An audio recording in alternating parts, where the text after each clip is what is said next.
마을의 속삭임, 죽음의 침묵.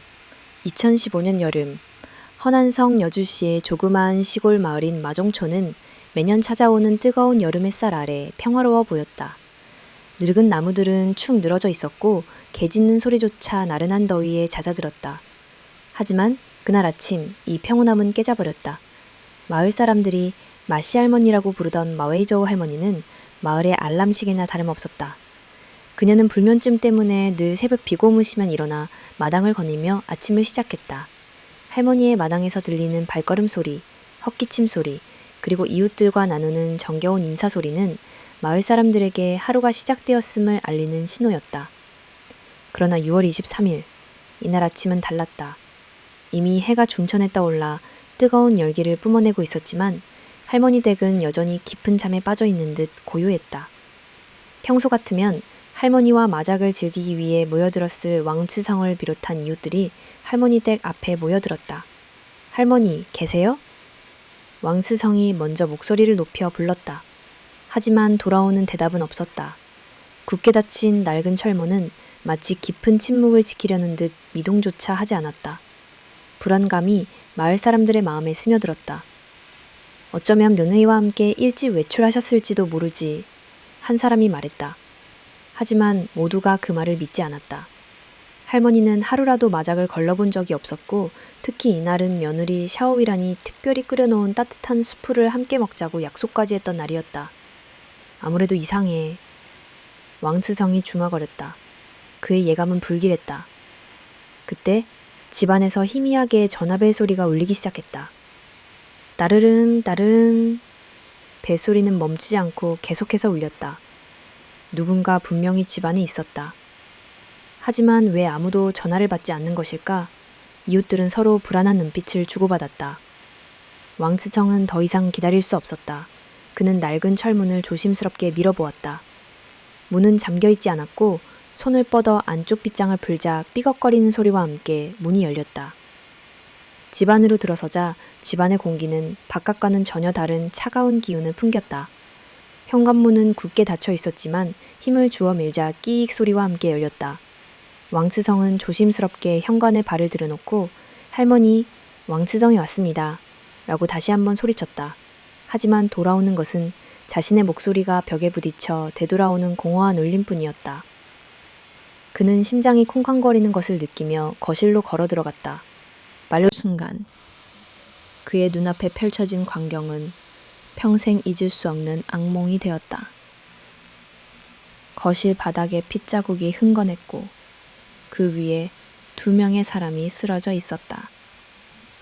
한 명은 할머니의 며느리인 샤오이란, 다른 한 명은 그녀의 어린 아들인 천점펑이었다.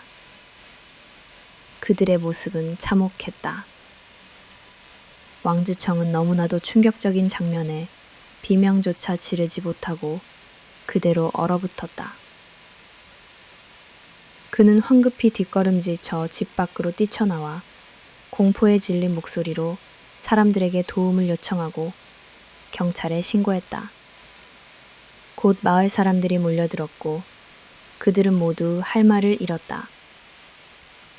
평화롭던 마적촌에 과연 무슨 일이 일어난 것일까?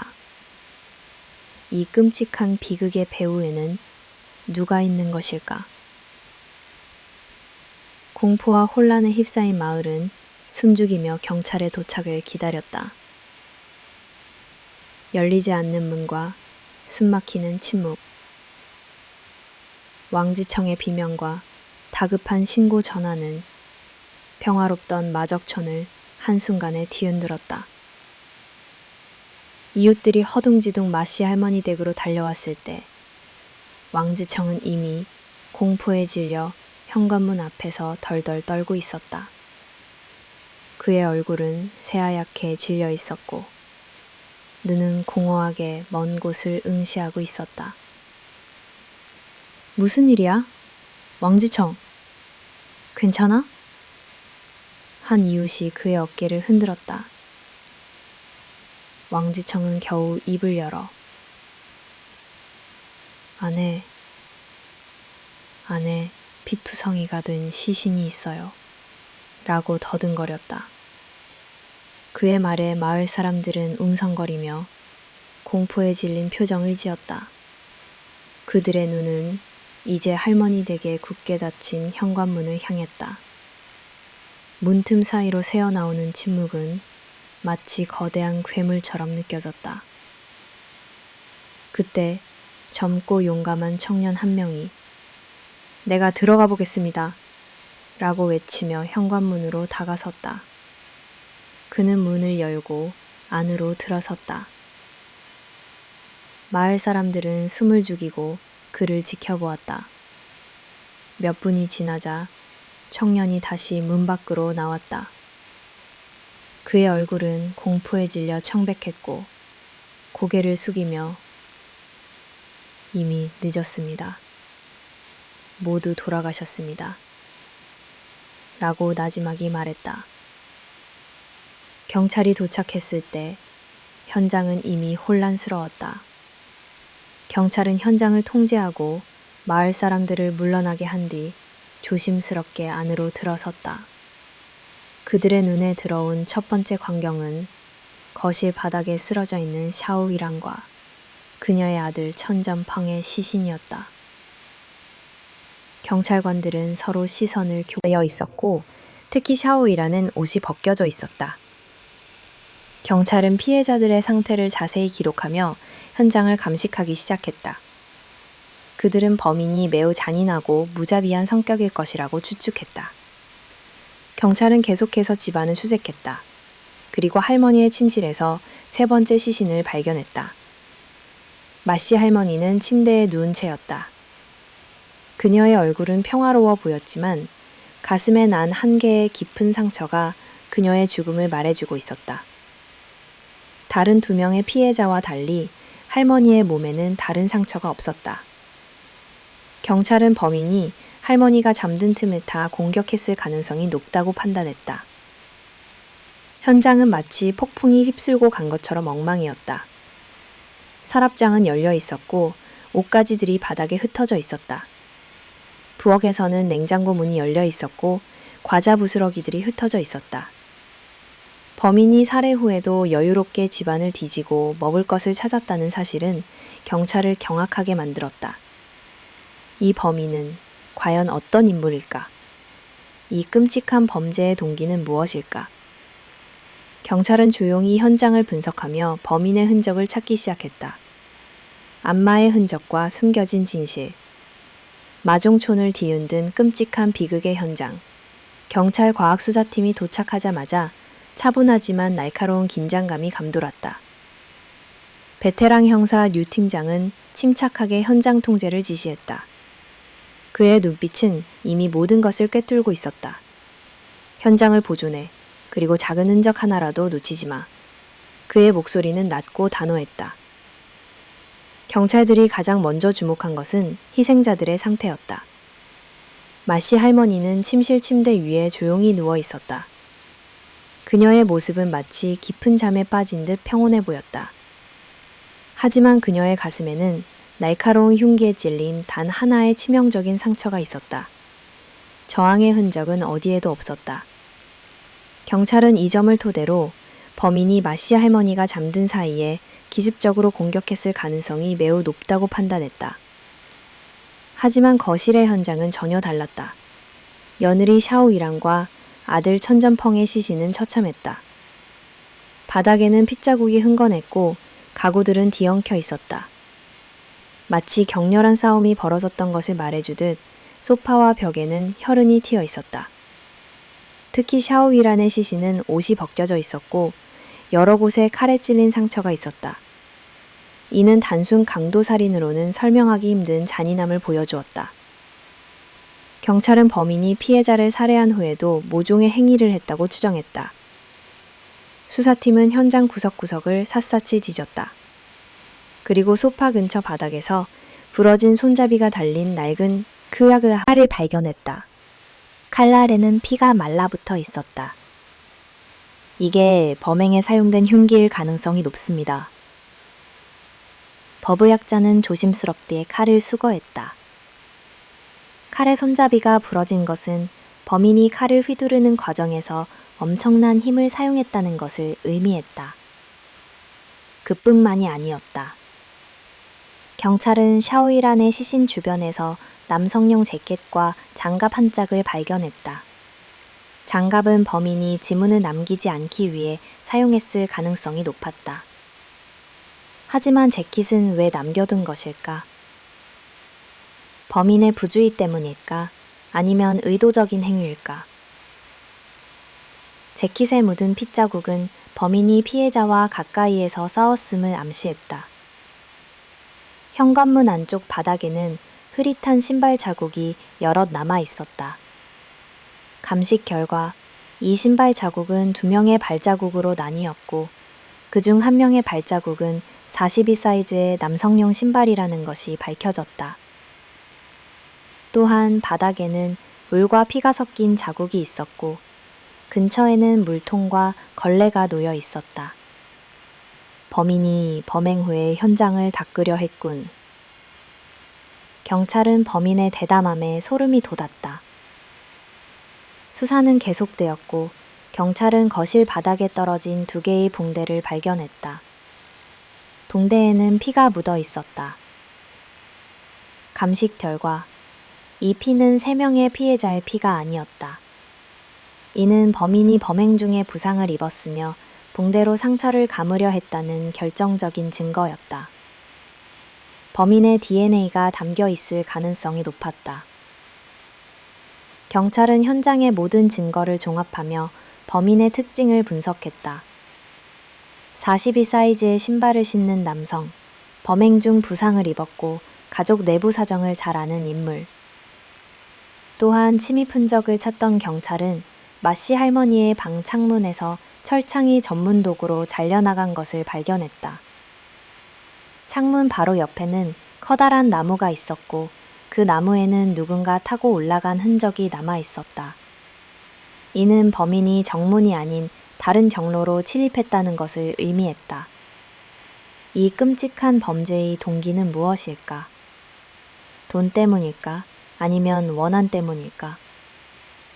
경찰은 현장 주변의 모든 단서를 긁어모으며 미궁 속으로 빠져드는 사건의 실체를 파헤치려 애썼다.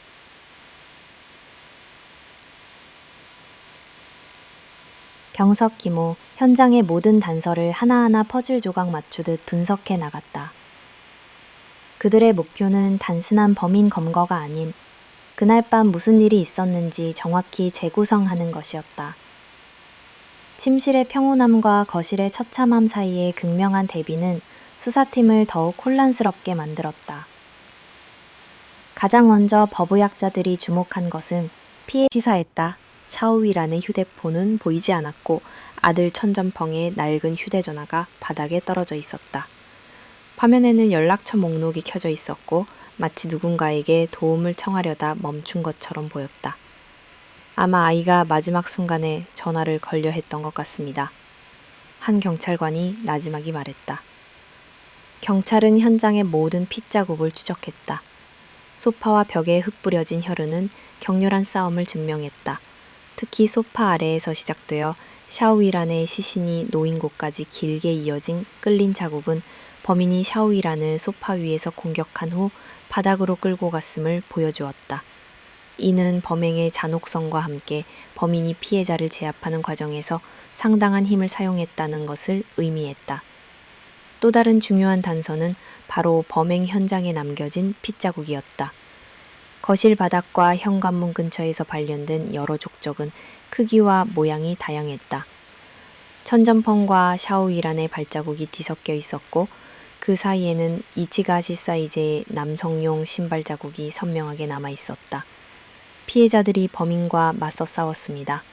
수사팀은 피해자들의 용기에 가슴 아파하며 그들이 마지막까지 가족을 지키려 노력했다는 사실을 알 수 있었다.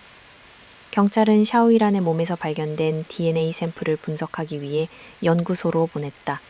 동시에 주변 CCTV를 확인하기 시작했다. 이 지역은 외진 곳이었지만 주요 도로에는 CCTV가 설치되어 있었다. 경찰은 범행 시간으로 추정되는 밤 11시부터 다음날 새벽 1시 사이의 모든 CCTV 영상을 샅샅이 뒤졌다. 그들은 범인이 어떤 차량을 이용해 도주했는지 그리고 어느 방향으로 갔는지 알아내려 했었다. 하지만 가장 결정적인 증거는 예상치 못한 곳에서 나왔다. 마씨 할머니의 방창문 아래에 버려진 낡은 붕대 2조각이었다. 붕대에는 피가 묻어 있었고 이 피는 피해자들의 피가 아니었다. 감식 결과 이 피는 범인의 것으로 추정되었다. 이는 범인이 범행 중에 부상을 입었음을 의미했다. 경찰은 즉시 인근 병원과 약국을 수색하며 붕대를 감은 부상자가 있었는지 조사하기 시작했다. 하나의 단서는 또 다른 단서를 낳았다. 누군가 창문 밖으로 떨어뜨린 것으로 보이는 남성용 재킷과 장갑이 수사팀의 눈에 들어왔다. 장갑은 범인이 지문을 남기지 않기 위해 착용했을 것이 분명했다. 하지만 재킷은 왜 남겨진 것일까? 이 의문은 미궁 속에 빠진 사건을 해결할 중요한 열쇠가 될지도 모른다. 모든 증거는 한 명의 잔인하고 치밀한 범인을 가리키고 있었다. 하지만 범인의 정체는 여전히 오리무중이었다. 슬픔의 그림자, 수상한 연인, 마을을 떠났던 샤오이란의 딸 샤오리가 돌아왔다. 그녀의 눈은 돋고 충혈되어 있었고 얼굴에는 깊은 슬픔과 충격이 뒤섞여 있었다. 그녀의 눈물이 마르기도 전에 경찰은 그녀에게 접근했다. 경찰은 샤오리가 가장 가까이서 가족의 삶을 지켜본 인물이기에 사건의 실마리를 찾을 중요한 증언을 얻을 수 있을 거라고 기대했다. 샤오리는 엄마 샤오이란과 남동생 그리고 할머니 마웨이저의 시신을 확인하고는 그대로 무너져 내렸다. 그녀는 울부짖으며 자신이 집을 떠나지 않았더라면 이런 끔찍한 일이 일어나지 않았을 것이라고 자책했다. 경찰은 그녀의 아픔을 이해하면서도 조심스럽게 질문을 이어갔다. 샤오리 씨, 혹시 최근에 가족들과 다툰 적이 있습니까? 샤오리는 고개를 저었다. 아니요, 저희 가족은 정말 화목했어요. 이웃들도 모두 저희 엄마를 좋아했고요. 그녀는 잠시 머뭇거리다가 조심스럽게 한 사람의 이름을 꺼냈다. 하지만 엄마에게는 남자친구가 있었어요. 황지원이라고. 그 이름이 나오자 형사들의 눈빛이 날카로워졌다. 샤오리는 황지원과의 관계에 대해 자세히 털어놓기 시작했다. 황지원 아저씨는 엄마보다 나이가 많았어요. 겉으로 보기에는 친절하고 조용하신 분이었지만 저는 왠지 모르게 그분이 불편했어요. 샤오리는 특히 남동생 천전펑이 황지원을 극도로 싫어했다고 증언했다. 동생은 엄마가 황 아저씨를 집에 데려올 때마다 소리를 지르고 밥도 먹지 않았어요. 동생은 아빠를 잃은 후 엄마에게 의지해 왔는데 낯선 남자가 엄마의 자리를 빼앗으려 한다고 느꼈던 것 같아요. 더욱 충격적인 것은 샤오리가 며칠 전 우연히 엄마와 황지원의 통화 내용을 들었다는 것이었다. 그날 밤 엄마가 황 아저씨와 전화로 심하게 다투는 소리를 들었어요. 황 아저씨는 엄마에게 소리를 지르고 있었고 엄마는 울면서 제발 그만하라고 부탁하고 있었죠. 저는 그때 황 아저씨가 너무 무서웠어요. 샤오리는 어머니가 왜 황지원과 헤어지지 않는지 이해할 수 없었다고 말했다.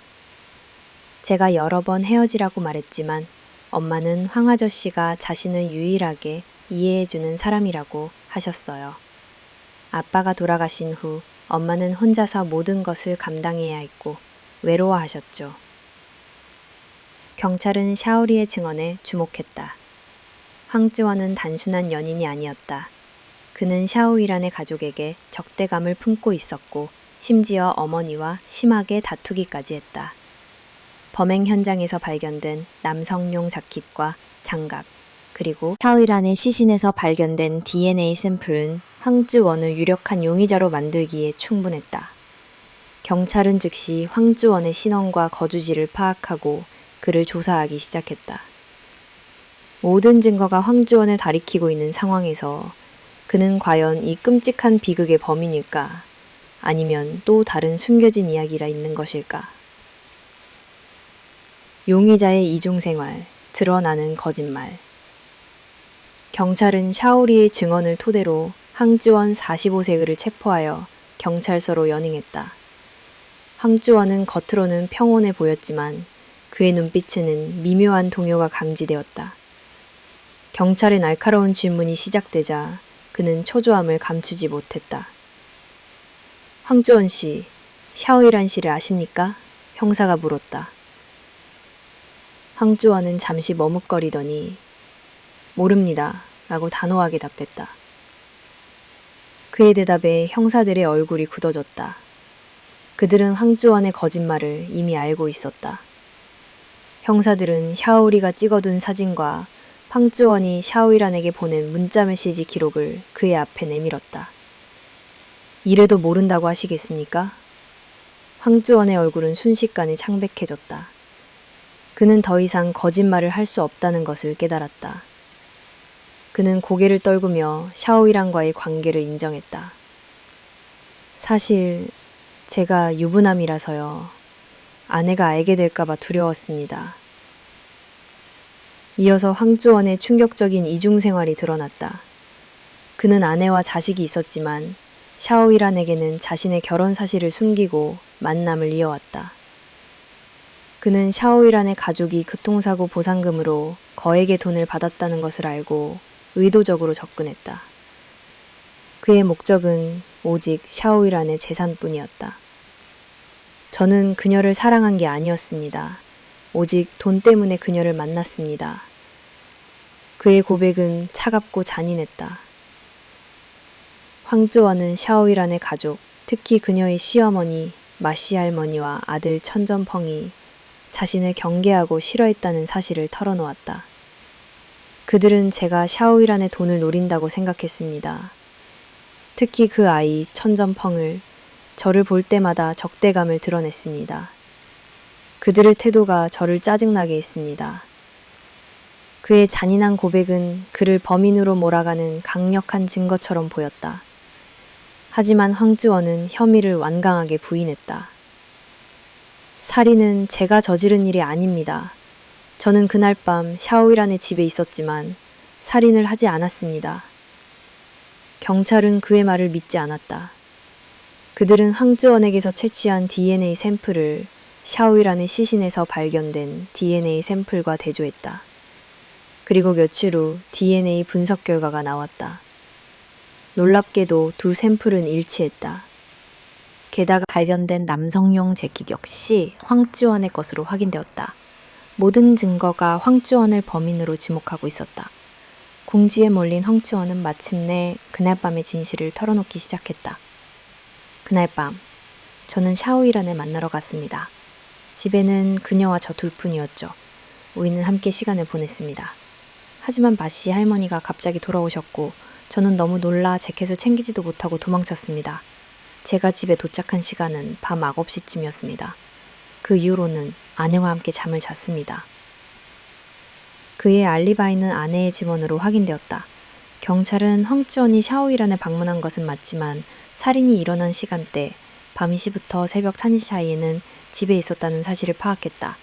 그렇다면 황지원은 범인이 아니란 말인가? 하지만 그의 DNA와 재킷은 명백한 증거였다. 미궁 속으로 빠져드는 사건은 또 다른 반전을 예고하고 있었다. 이 끔찍한 살인을 저지른 진범은 과연 누구일까? 제2의 용의자, 그림자 속의 방랑자. 황지원이 알리바이를 증명하며 사건이 미궁에 빠지자 경찰은 다시 처음으로 돌아가 현장의 모든 단서를 재검토하기 시작했다. 그들은 범행 현장에서 발견된 핏자국, 신발 자국, 그리고 붕대 조각에 다시 주목했다. 이 증거들이야말로 범인의 정체를 밝혀줄 가장 확실한 열쇠였다. 수사팀은 피해자 마씨 할머니 이웃인 왕지청을 등을 다시 찾아갔다. 왕지청은 여전히 충격에서 헤어나오지 못하고 있었지만 경찰의 질문에 하나하나 성실하게 답했다. 혹시 최근에 마을에 낯선 사람이 들어온 것을 보셨습니까? 형사가 물었다. 왕지청은 잠시 생각에 잠기더니 네, 한 사람이 있었어요 라고 말했다. 이름은 팡지핑이라고 했어요.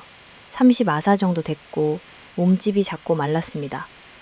왕지청의 말에 형사들의 귀가 쫑긋 섰다. 그 남자에 대해 더 자세히 말씀해 주시겠습니까? 왕즈청은 팡즈핑과의 우연한 만남을 자세히 설명했다. 팡즈핑은 일주일 전 마을에 이사와 집을 빌렸다고 했다. 그는 사람들과 잘 어울리지 않았고 밤 늦게까지 돌아다니는 것을 좋아했다. 이웃들은 그를 수상하게 여겼다. 왕즈청은 팡즈핑이 자신에게 마씨 할머니 가족에 대해 여러 가지를 물어보았다고 덧붙였다. 언제 잠자리에 드시는지, 집에 남자 식구가 있는지, 심지어는 할머니 댁이 돈이 많냐고까지 물어봤습니다. 더욱 충격적인 것은 팡즈핑이 자신이 과거에 절도죄로 교도소에 다녀왔다고 털어놓았다는 것이다. 그 말을 하고는 자기도 놀랐는지 말을 멈추고는 서둘러 다리를 떴습니다. 그때부터 저는 그를 경계했습니다. 왕즈청은 범행 당일 아침 팡지핀이 사건 현장 근처를 서성거리는 것을 보았다고 증언했다. 사람들이 모여 있었는데도 그는 감히 가까이 다가오지 못하고 멀리서 쳐다보기만 했습니다. 그리고 저에게 와서 범인이 잡혔습니까? 라고 불안한 표정으로 물어보더군요. 경찰은 즉시 팡지핑의 거주지로 출동했다. 그러나 그는 이미 떠난 후였다. 집주인은 팡지핑이 며칠 전 급하게 짐을 싸서 떠났으며 보증금조차 받지 않고 사라졌다고 말했다. 무슨 일이냐고 물어보니 아무 말도 하지 않았습니다. 경찰은 팡지핑이 범행을 저지른 후 불안감에 도주했을 가능성이 높다고 판단했다. 그들은 즉시 기차역과 버스터미널에 수사망을 펼쳤다. 5시간 후 산둥성으로 가는 버스에 탑승하려던 팡지핑을 발견하고 그를 체포했다. 경찰서에서 팡지핑은 자신이 결백하다고 주장했다. 저는 그날 밤 집에 없었고 친구 집에 있었습니다. 하지만 아무도 제 알리바이를 증명해 줄 사람이 없습니다. 저는 과거에 범죄를 저질렀기 때문에 경찰이 저를 의심할 것을 알았습니다. 그래서 두려워서 도망쳤을 뿐입니다. 팡지핑의 이야기는 일리가 있었다. 그는 절도 전과가 있었고 몸집이 작고 마른 체구는 범인의 특징과 일치했다. 하지만 결정적인 증거가 부족했다. 경찰은 현장에서 발견된 신발 자국과 그의 신발 사이즈를 대조해 보았지만 놀랍게도 일치하지 않았다. 팡지핑은 잠정적으로 풀려났지만 경찰의 감시망 아래 놓이게 되었다. 이 사건은 다시 한번 미궁 속으로 빠져들었다. 황즈원은 DNA 증거가 있었지만 알리바이가 확실했고 팡지핑은 수상했지만 결정적인 증거가 없었다. 과연 이 끔찍한 살인사건의 진범은 누구일까? 어둠 속에 숨겨진 진실은 무엇일까? 어둠 속의 목격자, 사라진 오토바이, 2명의 유력한 용의자, 황즈원과 팡지핑이 모두 결정적인 증거 없이 풀려나자 수사는 다시 원점으로 돌아갔다. 베테랑 형사 류 팀장은 책상 위에 펼쳐진 현장 사진들을 물끄러미 바라보았다. 그의 눈은 사진 속 작은 핏자국, 흐릿한 신발 자국, 그리고 깨진 창문의 파편들을 훑었다. 단서는 모두 현장에 있어. 우리가 보지 못한 무언가가 분명히 있다. 그는 나지막이 중얼거렸다. 그때 한 젊은 형사가 조심스럽게 다가와 보고했다. 팀장님, 마을 주민들에게 다시 탐문 수사를 하던 중 흥미로운 증언을 확보했습니다. 유 팀장은 고개를 들었다. 말해봐. 오토바이 한 대를 봤다고 합니다. 오토바이 뒷좌석에 커다란 종이 상자를 싣고 있었다고 합니다. 그 증언은 마치 어둠 속의 한 줄기 빛과 같았다. 경찰은 즉시 유 씨의 증언을 토대로 CCTV 분석에 다시 착수했다. 그들은 범행 시간으로 추정되는 밤 2시부터 다음날 새벽 3시 사이의 모든 CCTV 영상을 샅샅이 뒤졌다. 그들은 이미 한번 확인했던 영상들을 다시 되돌려보며 작은 움직임 하나도 놓치지 않으려 애썼다. 몇 시간의 지루한 작업 끝에 마침내 한 형사의 외침이 정적을 깼다. 찾았습니다. 화면 속에는 한 남자가 오토바이를 타고 있었다. 시간은 새벽 0시 15분. 오토바이의 뒷좌석에는 류 씨가 증언한 대로 커다란 종이 상자가 실려 있었다. 남자는 주변을 연신 두리번거리며 불안한 모습을 보였다. 그의 몸짓 하나하나가 수상했다. 이 남자야. 류 팀장의 눈이 번뜩였다. 경찰은 즉시 오토바이의 이동 경로를 추적했다. 남자는 한적한 시골길을 따라 마씨 할머니의 집 방향으로 향하고 있었다. 범행 현장으로 가고 있었어. 형사들은 확신했다. 그리고 그들은 남자가 범행 후에 다시 나타나지 않았다는 사실을 확인했다. 이는 그가 다른 경로로 도주했거나 혹은 다른 곳에 숨어 있었을 가능성을 의미했다. 이 남자가 범인일 가능성은 매우 높았다. 그는 팡즈핀이나 황쯔원이 아니었다. 그는 누구일까? 그리고 그날 밤 오토바이와 종이 상자 속에는 무엇이 들어 있었을까? 경찰은 남자의 신원을 파악하기 위해 영상을 확대하여 그의 인상착의를 분석했다. 남자는 말랐고 키는 106피 8cm 정도였으며 안경을 쓰고 있었다. 그의 모습은 마치 평범한 학생처럼 보였지만 그의 눈빛에는 묘한 긴장감이 서려 있었다. 이 남자가 범인이라면 그는 범행 중에 부상을 입었을 가능성이 높다. 경찰은 즉시 인근 병원과 약국에 다시 연락하여 비슷한 인상착의를 가진 부상자가 있었는지 재확인했다. 그리고 마침내 한 병원에서 긍정적인 답변을 얻었다. 그날 새벽 한 청년이 다리와 팔에 상처를 입고 왔습니다. 오토바이를 타다 넘어졌다고 했지만 상처는 좀 깊었습니다. 이 증언은 퍼즐의 마지막 조각을 맞추는 것과 같았다. 경찰은 즉시 병원의 CCTV 영상을 확보했고 화면 속에는 오토바이를 타고 있던 그 남자와 동일한 인물이 서 있었다. 그의 얼굴이 선명하게 드러났다. 이 남자는 바로 이 사건의 진범의 가능성이 높았다. 그의 정체를 밝히는 것은 이제 시간 문제였다. 이 남자는 과연 누구일까? 그리고 이 끔찍한 비극에 숨겨진 이야기는 과연 무엇일까? 슬픔의 얼굴 친구의 배신. 경찰은 병원 CCTV 영상에서 확보한 남자의 얼굴을 분석하여 그의 신원을 파악하려 했다. 남자의 인상착의는 20대 중반의 말랐고 키가 작은 청년으로 안경을 쓰고 있었다. 그는 마치 평범한 회사원이나 학생처럼 보였다. 하지만 그의 눈빛에는 묘한 광기가 서려 있었다. 수사팀은 남자의 얼굴 사진을 들고 마을로 향했다. 그들은 마씨 할머니 가족과 친분이 있는 사람들을 찾아가 사진을 보여주며 이 남자에 대해 아는 것이 있는지 물었다. 하지만 대부분의 마을 주민들은 고개를 저었다. 이런 얼굴은 본 적이 없소. 그들의 대답은 한결같았다. 범인은 마을 사람들에게 낯선 인물임이 분명했다. 마지막으로 경찰은 마씨 할머니의 딸 샤오리를 찾아갔다. 샤오리는 여전히 충격과 슬픔에서 헤어나오지 못하고 있었다. 경찰은 조심스럽게 사진을 그녀에게 내밀었다. 샤오리 씨, 이 사람을 아십니까? 샤오리는 사진을 보는 순간 그녀의 얼굴은 순식간에 희게 질렸다. 그녀의 손은 미세하게 떨렸고 눈에는 깊은 절망과 배신감이 서려 있었다. 그녀는 사진 속 남자를 알아봤다. 이 사람은 저의 남자친구였어요. 그녀의 목소리는 떨렸다. 이름은 유리예요. 경찰은 샤오리의 대답에 놀랐다. 그녀는 이전에 자신에게 남자친구가 있었지만 이미 헤어졌고 그에게 집 주소를 알려준 적이 없다고 말했었다. 샤오이 씨, 자세히 말씀해 주시겠습니까? 샤오리는 울음을 터뜨리며 그동안 숨겨왔던 이야기를 털어놓았다.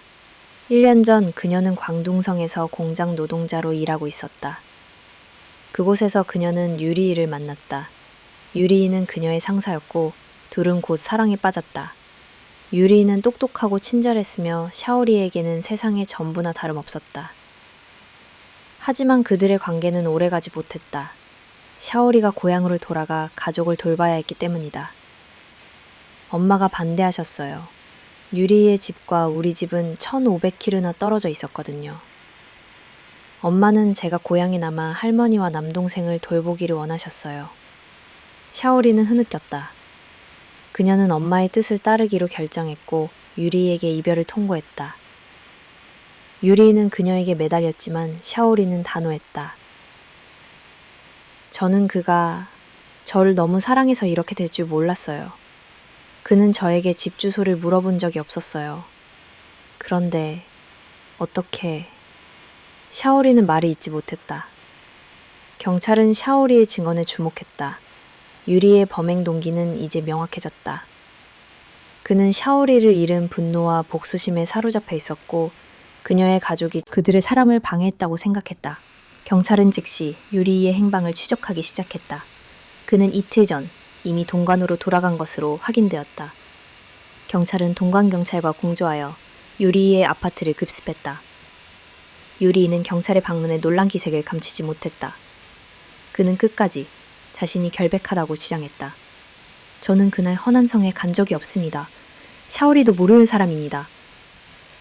하지만 경찰은 그의 거짓말을 강파했다. 그들은 범행 현장에서 발견된 붕대에서 채취한 DNA 샘플과 그의 DNA를 대조했다. 결과는 충격적이었다. 두 DNA 샘플은 100%에 일치했다. 유리는 더 이상 도망갈 곳이 없었다. 그는 고개를 떨구고 차가운 눈물을 흘리며 자신의 끔찍한 범행을 자백하기 시작했다. 그가 왜, 어떻게, 그리고 무엇을 위해 이토록 잔인한 범행을 저질렀는지 모든 진실이 서서히 드러나기 시작했다. 광기의 복수, 드러나는 진실, 동관시의 한 경찰서 신문실, 차가운 공기가 감도는 방 안에서 유리일은 고개를 숙인 채 침묵하고 있었다. 그의 얼굴에는 더 이상 평온한 미소가 아닌 깊은 절망과 광기가 서려 있었다. 형사들은 그에게서 채취한 DNA가 범행 현장의 붕대에서 발견된 DNA와 일치한다는 사실을 통보했고 그는 더 이상 부인할 수 없다는 것을 깨달았다. 마침내 그는 입을 열었다. 제가 다 죽였습니다. 그의 목소리는 낮았지만 그 말 한마디는 신문실 전체를 얼어붙게 만들었다. 유리는 자신의 어린 시절부터 이야기를 시작했다. 그는 부모의 이혼으로 인해 늘 외롭고 불안한 삶을 살았다고 했다. 그는 샤오리를 만났을 때 비로소 삶의 의미를 찾았다고 말했다. 샤오리는 그의 전부였고 그는 그녀와의 미래를 꿈꿨다. 샤오리가 가족 때문에 저를 떠난다고 했을 때 저는 세상이 무너지는 줄 알았습니다. 그녀의 엄마와 할머니, 그리고 동생이 우리 사랑을 가로막는 장애물처럼 보였습니다. 그들을 없애버리면 샤오리가 다시 저에게 돌아올 것이라고 생각했습니다. 유리의 동기는 순수한 사랑이 아닌 극단적인 집착과 왜곡된 복수심에서 비롯된 것이었다. 그는 샤오리의 주민등록증을 통해 그녀의 집 주소를 알아냈고 치밀한 범행 계획을 세우기 시작했다. 그는 오토바이를 구입하고 범행에 사용할 흉기와 도구들을 준비했다. 모든 것은 오직 복수를 위해서였다. 그날 밤 유리인은 오토바이에 모든 도구들을 싣고 샤오리의 집으로 향했다. 밤늦은 시간, 집은 조용했다. 그는 주변을 맴돌며 집안을 살폈다. 그는 집 안으로 몰래 잠입하기 위해 마시 할머니의 방 창문을 택했다. 그는 미리 준비한 도구로 창문의 철창을 자르고 조심스럽게 안으로 들어갔다. 첫 번째 희생자는 마시 할머니였다. 유리인은 할머니가 잠든 것을 확인하고 그녀의 가슴에 칼을 찔렀다. 할머니는 아무런 소리도 내지 못하고 조용히 숨을 거두었다. 하지만 유리이가 방을 나오려 할 때 어둠 속에서 발을 헛디뎌 큰 소리를 냈다. 그 소리는 며느리 샤오이랑과 아들 천전펑을 깨웠다. 샤오이랑과 천전펑은 거실로 달려나왔다가 유리이를 발견하고 비명을 질렀다. 두 모자는 현관문으로 도망치려 했지만 유리이가 길을 막았다. 천전펑은 재빨리 낡은 휴대전화를 집어들고 도움을 청하려 했지만 유리이의 칼날이 먼저 그를 덮쳤다. 어린 소녀는 쓰러졌다. 유리이는 마지막으로 샤오이란을 공격했다. 샤오이란은 필사적으로 저항했지만 그녀의 힘은 유리이의 광기를 막을 수 없었다. 유리이는 그녀의 몸에 수많은 칼자국을 남겼고 결국 그녀는 숨을 거두었다. 그의 광기는 거기서 멈추지 않았다. 그는 샤오이란의 옷을 벗기고 그녀의 몸에 칼자국을 냈다.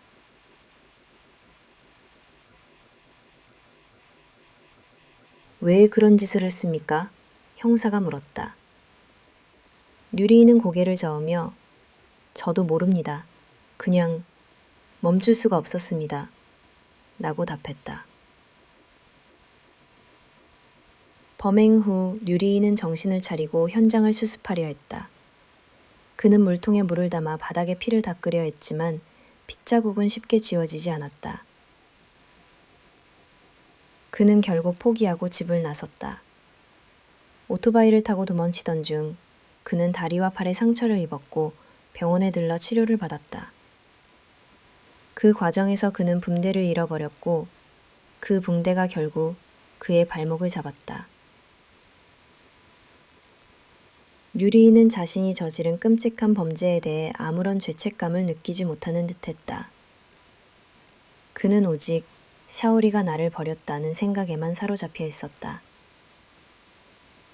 이 끔찍한 비극은 사랑이라는 이름 아래 숨겨진 한 남자의 뒤트는 광기가 빚어낸 것이었다.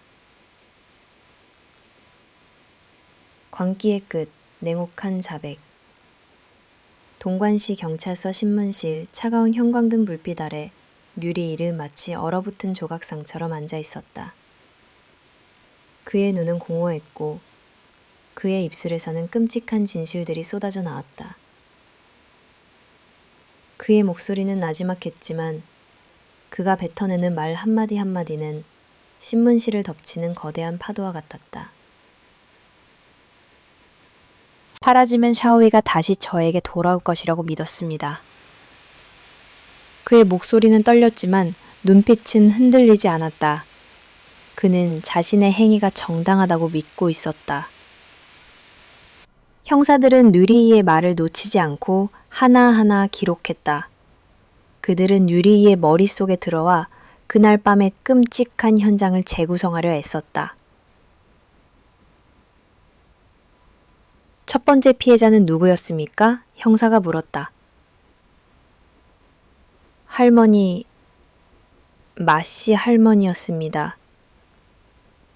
유리의 입에서 나온 이름에 형사들의 얼굴이 굳어졌다. 저는 창문을 통해 몰래 들어갔습니다. 할머니는 주무시고 계셨고 저는 칼로 그녀를 찔렀습니다. 그녀는 아무런 소리도 내지 못했습니다. 그의 목소리에는 죄책감 대신 마치 자랑이라도 하는 듯한 묘한 만족감이 섞여 있었다. 하지만 거실의 상황은 달랐다. 유리이는 발을 헛디뎌 소리를 냈고 며느리 샤오이란과 아들 천전펑이 깨어났다. 샤오이란은 비명을 질렀고 아이는 제게 달려들었습니다. 아이는 제게서 엄마를 지키려고 했어요. 유리이의 눈에 잠시 연민의 빛이 스치는 듯 했다. 하지만 그 빛은 곧 사라지고 다시 광기로 가득 찼다. 저는 아이를 밀쳤고 칼로 아이의 목과 등을 찔렀습니다. 아이는 소리를 지르며 쓰러졌습니다. 마지막은 샤오이란이었다. 샤오이란은 문 밖으로 도망치려 했습니다. 하지만 제가 길을 막았죠. 그녀는 필사적으로 저항했습니다. 그녀의 눈빛은 공포와 분노로 가득 차 있었습니다. 저는 그녀를 제압하고 칼로 수없이 찔렀습니다. 유리이는 자신이 샤오이란에게 얼마나 많은 상처를 입혔는지 그리고 왜 그녀의 옷을 벗겼는지에 대해 담담하게 설명했다. 그의 자백은 냉혹하고 잔인했지만 동시에 묘한 슬픔이 묻어 있었다. 그는 자신이 저지른 끔찍한 행위를 사랑이라는 이름으로 포장하고 있었다. 신문이 계속되자 유리인은 자신의 범행에 대해 더욱 자세하게 털어놓았다. 그는 범행 현장에서 피를 닦으려 했던 이유, 그리고 오토바이를 타고 도주했던 경위에 대해 설명했다. 그는 자신이 병원에서 치료를 받은 후 붕대를 잃어버렸다는 사실까지도 숨기지 않았다. 유리인은 모든 것을 체념한 듯 했다. 저는 샤오리에게 이 사실을 알리고 싶었습니다. 제가 그녀를 위해 어떤 일을 했는지 말입니다. 경찰은 유리의 자백을 토대로 그의 자취방을 수색했다.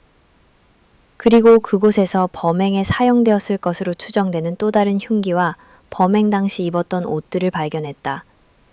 모든 증거가 명의 무고한 생명을 앗아간 대가로 사형을 선고받았다. 이 끔찍한 비극은 한 남자의 뒤틀린 사랑과 광기가 빚어낸 것이었다. 묘지 않는 비극, 남겨진 그림자 류리의 끔찍한 범행이 세상에 알려진 후 그는 법정에 섰다. 재판정은 그의 자백을 듣기 위해 전국에서 몰려든 사람들로 가득 찼다. 류리이는 방청객들의 분노와 증오의 시선에도 아랑곳하지 않고 차가운 표정으로 앉아 있었다. 그는 자신이 저지른 살인에 대해 어떤 죄책감도 느끼지 않는 듯 했다. 그의 유일한 관심사는 오직 샤오리였다. 법정의 모든 질문에 그는 샤오리에 대한 뒤틀린 집착만을 드러냈다. 저는 샤오리가 저를 사랑하게 만들기 위해 이 모든 것을 했습니다. 그의 말은 법정을 침묵에 빠뜨렸다. 판사는 엄숙한 목소리로 판결을 내렸다. 피고인 류리, 당신은 3명의 무고한 생명을 잔인하게 살해했습니다. 당신의 범행은 계획적이고 극도로 잔인합니다. 법은 당신과 같은 자에게 자비를 베풀 수 없습니다. 사형을 선고합니다. 그의 사형 판결이 내려지자 법정은 팽팽한 긴장감 속에서 조용해졌다. 유리인은 잠시 눈을 감았다가 다시 떴다. 그의 눈빛은 여전히 공허했고 아무런 감정도 읽을 수 없었다. 그는 마치 자신이 연극의 주인공인 것처럼 행동했다. 이 끔찍한 비극의 마지막 막이 그렇게 내려졌다. 마을에 들이운 그림자 마종초는 다시 예전의 평화를 되찾지 못했다. 한때 웃음과 정이 넘치던 마씨 할머니의 집은 이제 굳게 닫힌 채 공포의 상징으로 남았다. 마을 사람들은 그 집 앞을 지날 때마다 몸을 떨었고 해가 지면 아무도 밖으로 나오려 하지 않았다. 이 사건은 단순한 살인 사건이 아니었다. 그것은 마을 사람들의 순수함과 평온함을 앗아간 결코 지울 수 없는 상처였다. 사람들은 서로를 의심하기 시작했고 작은 소리에도 놀라 뒤를 돌아보았다. 우리 이웃 중에 악마가 있었다니. 한 노인이 중얼거렸다. 그의 샤오리의 끝없는 고통. 가장 큰 상처를 입은 사람은 샤오리였다. 그녀는 한때 사랑했던 사람이 자신의 모든 것을 빼앗아 갔다는 사실을 받아들일 수 없었다. 그녀는 매일 밤 악몽에 시달렸다. 꿈속에서 그녀의 엄마와 남동생은 비명을 지르고 할머니는 고통스럽게 신음했다. 그들의 얼굴은 피로 물들어 있었고 그들을 죽인 사람은 다름 아닌 류리이였다. 그리 샤오리는 만나지 않았더라면, 내가 그에게 우리 가족에 대해 말해주지 않았더라면, 그녀의 죄책감은 그녀의 영혼을 갉아먹었다. 그녀는 유리의 뒤틀린 사랑이 단순한 광기가 아닌 그녀의 존재 자체에서 비롯된 것이라는 그의 말을 떨쳐버릴 수 없었다. 사회에 던지는 경고. 마접촌 사건은 중국 전역에 충격을 안겨주었다. 수많은 언론과 전문가들은 이 사건을 분석하며 현대 사회에서 소외된 젊은이들의 심리적 문제를 지적했다. 한때 유능한 청년이었던 유리이가 극단적인 복수심을 품게 된 배경에는 가족과의 불화, 불안정한 정서, 그리고 사랑을 소유물로 여기는 왜곡된 가치관이 있었다. 이 사건은 중국 정부와 사회에 큰 경종을 울렸다. 특히 젊은 세대의 심리 상담과 교육의 중요성이 강조되었다. 그러나 유리이와 같은 잠재적 범죄자를 어떻게 식별하고 예방할 것인가에 대한 답은 여전히 미궁 속에 남아 있었다. 한 기자는 이렇게 썼다. 악마는 멀리 있지 않다. 그는 우리 옆집에 살 수도 있고 우리가 사랑하는 사람일 수도 있다. 이 말은 많은 사람들의 마음속에 깊은 두려움을 심어주었다.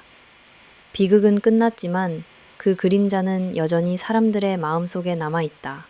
샤오리는 새로운 삶을 시작해야 했지만 그녀의 과거는 결코 지워질 수 없는 흉터로 남았다. 그녀는 매일 밤 자신의 악몽과 싸워야 했고 사랑이라는 이름 뒤에 숨겨진 광기의 진실을 마주해야 했다.